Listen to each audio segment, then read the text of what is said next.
शुक्रवारी ठाण्यातील काही भागात पाणी नाही.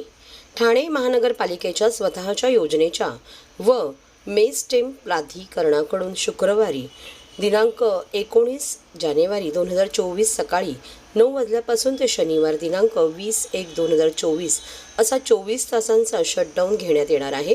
या शटडाऊन कालावधीत निगा देखभाल व दुरुस्तीमधील अत्यावश्यक कामे, टेमघर जलशुद्धीकरण केंद्र, नवीन मोटर कंट्रोल पॅनल बसवणे व कळवा प्रभाग समिती अंतर्गत मुख्य जलवाहिनीवर कनेक्शन करणे इत्यादी तातडीची कामे हाती घेण्यात येणार आहेत. या अनुषंगाने ठाणे शहरातील Ghodbunder road, Lokmanya Nagar, Vartaknagar, Saket, Ritu park, jail, Gandhinagar, Rustomjee, Siddhachal, Indiranagar, Roopadevi, Shrinagar, Samtanagar, Siddheshwar, Eternity, Johnson, Mumbra व कळव्याच्या काही भागातील पाणी पुरवठा 24 तासांसाठी बंद राहील.